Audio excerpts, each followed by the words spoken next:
अभी जो 20 तारीख का इलेक्शन है वो बहुत महत्वपूर्ण है, क्योंकि जो हमको अदानी जो हमारे यहाँ आया है उसने हमारे यहाँ जमीन ले चुके हैं और हमको बाहर जाने का रास्ता दिखाया है। और बाहर भी जो जमीन दी है वो मिठागर में है और डंपिंग ग्राउंड में है।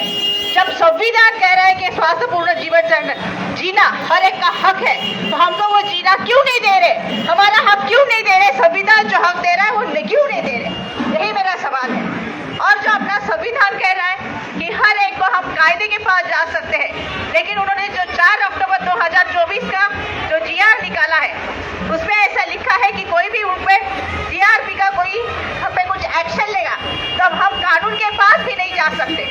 जब संविधान कह रहा है कि हम कानून के पास जा सकते हैं, तो ये हम पे ऐसे तो ये क्यों कर रहे हैं? हमारा हम पे अन्याय क्यों कर रहे हैं? और इसके लिए ही हमको न्याय मिलने के लिए, हमारे धारावी परिवार को न्याय मिलने के लिए, उनके अस्तित्व लड़ाई के लिए हम एक साथ आए हैं और एक साथ लड़के हम 20 तारीख को सबको दिखा देंगे कि हम सब एक हैं, आप सब एक हैं।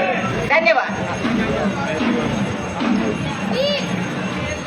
தாராவி மக்களுக்கு எல்லாருக்கும் என்னோட அன்பான வணக்கம். முதலில் புது மாப்பிள்ளை பொண்ணுக்கும் 2 தம்பதியினருக்கும் என்னுடைய மனமார்ந்த வாழ்த்துக்களை நான் தெரிவித்துக் கொள்கிறேன். இந்த நல்ல தருணத்தில் இந்த நிகழ்வில் கலந்து கொள்ள ரொம்ப சந்தோஷமா இருக்கு. ஒரு மிகப்பெரிய மாற்றத்தை தர வேண்டும், அதை நாம் இங்கிருந்து தர வேண்டும். தாராவி மக்கள் எல்லாரும் ஒன்றிணைந்து நமது வெற்றி கூட்டணியான கை சின்னத்தில் வாக்களிக்க வேண்டும் என்று உங்க எல்லாரிடம் கேட்டுக்கொள்கிறேன். ஜோதி கைக்வாட் அவர்கள் உங்களுக்கு எல்லாம் தெரிந்த மனிதர், எல்லாரோடும் அன்பாக பழகக்கூடியவர். எப்படி இவர் சகோதரி அவர்கள் எல்லாரோடும் பரிச்சயமாக இருந்தாலும் அதே போல் இவர்களும் உங்களுடைய குறைகளை கேட்டு அறிந்து அதை தீர்த்து வைப்பார்கள் என்று உறுதி கூட நாங்கள் இங்கே வந்திருக்கிறோம். மறந்துடாதீர்கள், மறந்தும் இருந்துடாதீர்கள். உங்களுடைய பொன்னான வாக்குகளை கை சின்னத்தில் அளிகள் என்று கேட்டுக்கிறோம். கை சின்னம், கை சின்னம். நன்றி, நன்றி, நன்றி.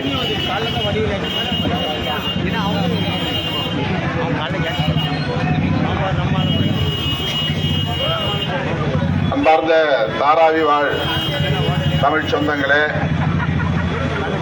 நமது வெற்றி வேட்பாளர் ஜோதி ஏக்நாத் கெய்க்வாட் அவர்களே,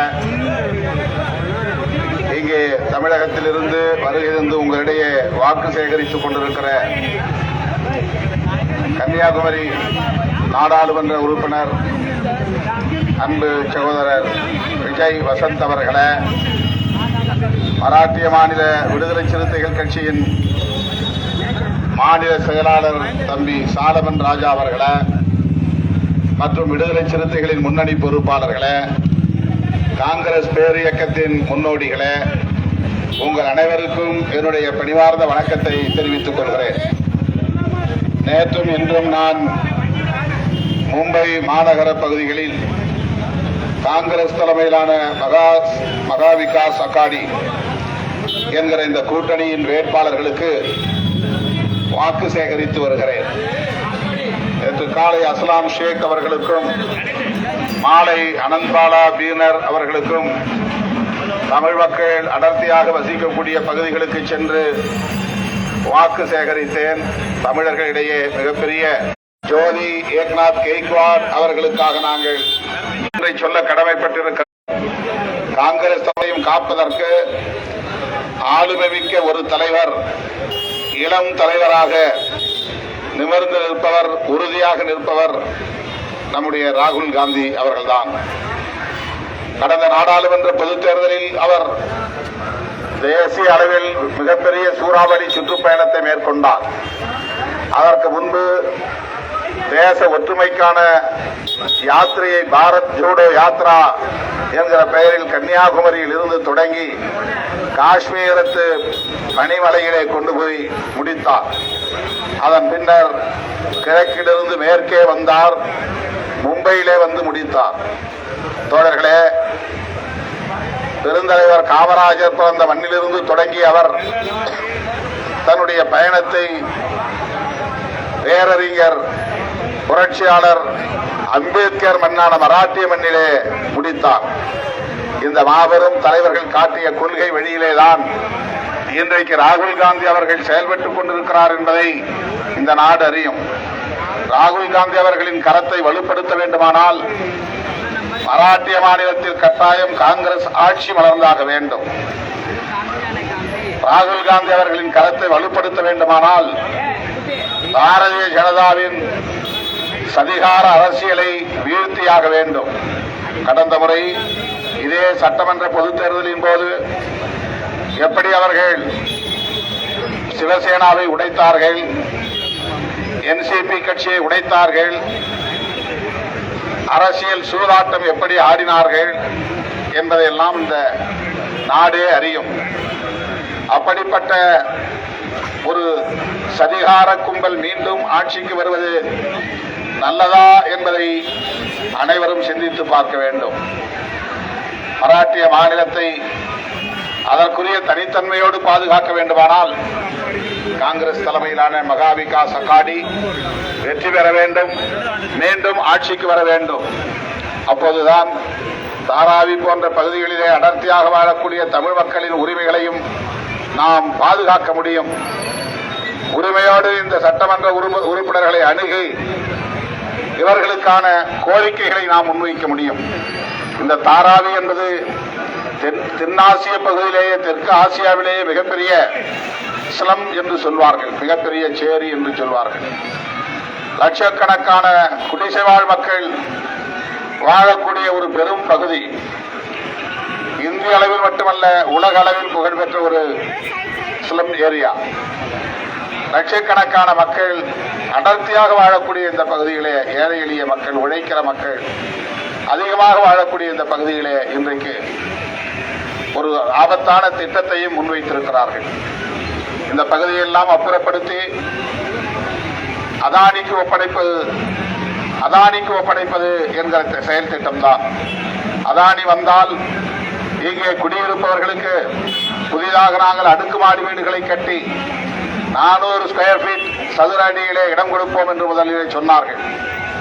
அப்போது இதே பிஜேபி காரர்கள் 400 போதாது, 600 வேண்டும், 600 சதுர அடிகளில் எம் மக்களுக்கு வீடு வேண்டும் என்று கோரிக்கை வைத்து போராடினார்கள்.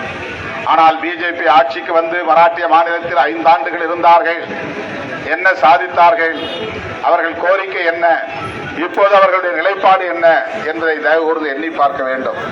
இந்த பகுதியில் காலங்காலமாக வசித்துக் கொண்டிருக்கிற ஏழை எளிய மக்கள், பெரிய அளவிலே வசித்துக் கொண்டிருக்கிற இஸ்லாமிய மக்கள் இவர்களின் கருத்தை அறிந்தார்களா? இவர்களின் இசைவை பெற்றார்களா?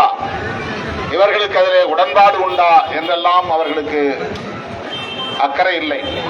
ஆனால் இந்த இடத்தை எடுக்க போகிறோம், உங்களுக்கு 400 ஸ்கொயர் ஃபீட் இடம் வேண்டுமா, 450 ஸ்கொயர் ஃபீட் இடம் வேண்டுமா, 600 ஸ்கொயர் ஃபீட் இடம் வேண்டுமா என்று கேள்விகளை எழுப்பிக் கொண்டிருக்கிறார்கள். முதலில் மக்கள் அதற்கு உடன்படுகிறார்களா என்பதை அறிந்து கொள்வதற்கு கூட அவர்களுக்கு எந்த பொறுமையும் இல்லை. எனவே அதானி இந்த மண்ணை பறிப்பதற்கு முன்னதாக மறுபடியும் ஒரு தனி மெஜாரிட்டியோடு பிஜேபி ஆட்சிக்கு வந்தால் அதானிக்கு இதை ஒப்படைத்து விடுவார்கள். யாருடைய கருத்தையும் கேட்க மாட்டார்கள், நம்முடைய இசைவை கேட்க மாட்டார்கள். அப்படி ஒரு ஆபத்து இருக்கிறது. எனவே தாராவியை பாதுகாக்க வேண்டுமானால் ஜோதி ஏக்நாத் கெய்க்வாட் வெற்றி பெற வேண்டும். அப்போதுதான் நாம் நம்முடைய சகோதரி என்கிற உணர்வோடு அவரை அணுகி இதை கேட்க முடியும். ராகுல் காந்தி அவர்களை அணுகி நம்முடைய கோரிக்கைகளை எடுத்துச் சொல்ல முடியும். ஆகவேதான் உங்களை நாடி வந்திருக்கிறோம், தேடி வந்திருக்கிறோம். தாராவி தொகுதிகளை போட்டியிடக்கூடிய ஜோதி கெய்க்வாட் அவர்களுக்கு கை சின்னத்திலே வாக்களித்து அவரை பெருவாரியான வாக்குகளின் வித்தியாசத்திலே வெற்றி பெற வைத்தால் உங்களில் ஒருவராக நானும் சரி, நம்முடைய அன்பு சகோதரர் விஜய் வசந்த் அவர்களும் சரி, ஜோதி கெய்க்வாட் அவர்களை வலியுறுத்தி கேட்க முடியும். இந்த மக்களுக்குரிய பாதுகாப்பு தேவை, இந்த மண்ணை பறிகொடுக்க மாட்டோம் என்று வலியுறுத்தி சொல்ல முடியும். அந்த உரிமைகளை பாதுகாக்க முடியும். எனவே அருமை தமிழ் சொந்தங்களே, காலம் காலமாக இந்த மண்ணிலே உழைத்துக் கொண்டிருக்கிற எளிய மக்களே, உழைக்கும் மக்களே, உங்களுடைய உரிமைகளை பாதுகாக்க, இந்த மண்ணை பாதுகாக்க, ஒட்டுமொத்தத்தில் மராட்டிய மாநிலத்தை பாதுகாக்க, எல்லாவற்றையும் விட இந்திய தேசத்தை பாதுகாக்க காங்கிரஸ் தலைமையிலான அணியை வலுப்படுத்தும் வகையில் மகா விகாஸ் அகாடியின் வேட்பாளராக, காங்கிரஸ் கட்சியின் வேட்பாளராக ராகுல் காந்தியின் வாழ்த்துக்களோடு சரத்பவாரின் வாழ்த்துக்களோடு, உத்தவ் தாக்கரேவின் வாழ்த்துக்களோடு, ஏன் விடுதலை சிறுத்தைகளின் வாழ்த்துக்களோடு இங்கே வேட்பாளராக போட்டியிடக்கூடிய ஜோதி கெய்க்வாட் அவர்களுக்கு கை சின்னத்திலே வாக்களித்தவரை பெருவாரியான வாக்குகளின் வித்தியாசத்தில் வெற்றி பெறச் செய்யுங்கள் என்று கேட்டு முடிக்கிறேன். நன்றி, வணக்கம். நமது சின்னம் காங்கிரஸ் சின்னம், என்சிபியின் ஆதரவு பெற்ற சின்னம், உத்தவ் தாக்கரே சிவசேனாவின் ஆதரவு பெற்ற சின்னம், விடுதலை சிறுத்தைகளின் ஆதரவு பெற்ற சின்னம் நமது சின்னம்.